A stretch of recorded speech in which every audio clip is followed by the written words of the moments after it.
Bed हत्या प्रकरणावरून अद्यापही घमासान सुरूच आहे, पाहूयात।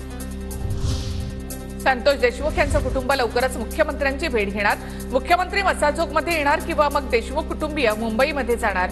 आरोपींना फाशी देण्याची देशमुख कुटुंबाची मागणी। आरोप सिद्ध झाल्याशिवाय चर्चा करणं योग्य नाही। कुणाचा अदृश्य हात आहे असं सिद्ध झालं तर कारवाई झाली पाहिजे। मुंडेंच्या राजीनाम्याच्या प्रश्नावर प्रफुल्ल पटेलांची प्रतिक्रिया। बीडच्या प्रकरणामध्ये कोणी आरोपी आणि सिद्ध झाल्याशिवाय असा आपण चर्चा करणं योग्य नाही, कोणाच्या बद्दल टीका करणं योग्य नाही। बीड हत्येप्रकरणी राज्यपालांकडून सर्वपक्षीय नेत्यांना भेटीसाठी 6 तारखेची वेळ। संभाजीराजेंसह सर्वपक्षीय नेते राज्यपाल CP राधाकृष्णन यांची भेट घेणार। सोमवारी सकाळी 10:30 वाजता राजभवनामध्ये भेट घेणार। वाल्मिक कराडच्या जीवाला सत्ताधाऱ्यांकडून धोका। कराडला संपवून पुरावे नष्ट करण्याचा प्रयत्न सत्तेत बसलेल्यांचा असू शकतो। वडेट्टीवारांकडून भीती व्यक्त। जेलमध्ये कराड सांगतो की मला माझ्यासाठी सेवक ठेवा, माझ्या जीवाला धोका आहे। त्याचं उत्तर धनंजयने दिलं पाहिजे। त्यामुळे संपूर्ण मुळासकट पुरावा नष्ट करण्याचा प्रयत्न सुद्धा होऊ शकतो।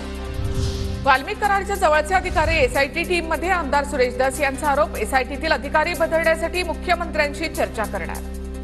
SITच्या पथकात वाल्मिक कराड यांच्या जवळचे अधिकारी आहेत। या संदर्भात आपण काही मुख्यमंत्र्यांशी बोलणार आहेत? बोललो, CM साहेबांशी बोललो। अगदी त्यांची बदल्या करून आणून आणि त्यांचे अतिशय जवळचे काही लोक SITच्या यादीत आलेत। बिहारलाही लाचवेल अशी परळीमध्ये स्थिती। अनेक खून इथे पचवले गेले। संजय जाधव यांचा आरोप। फडणवीस अजितदादांनी धनंजय मुंडेंचा राजीनामा घेण्याचीही मागणी केली। त्यांचा राजीनामा मागायची काय गरज आहे? धनंजय मुंडे जर खरे स्वाभिमानी असतील तर त्यांनी नैतिक जबाबदारी स्वीकारून तात्काळ राजीनामा द्यावा, मी या मताचा आहे। कारण वाल्मिक कराड कोण आहे? ह्यांचा राईट हँड। बीड हत्या प्रकरणामध्ये तपासासंदर्भात पोलिसांवर विश्वास ठेवायला हवा। सुरेश धस यांचं बोलणं फडणवीसांच्या आदेशाने सुरू असणार।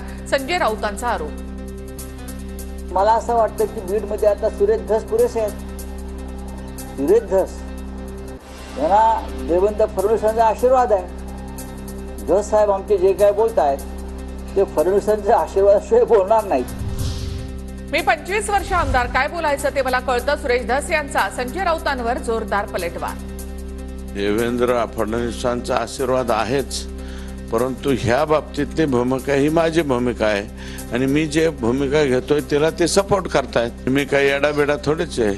25 वर्ष झाला आमदार आहे, त्याच्यामुळं मला कळतं काय बोलायचं आणि काय। धनंजय मुंडे आणि पंकजा मुंडेंनी मंत्रिपदाचा त्याग करावा। गजानन कीर्तीकरांची प्रतिक्रिया। शिवसेनेकडून पहिल्यांदाच मुंडे भाऊ बहिणीच्या राजीनाम्याची मागणी।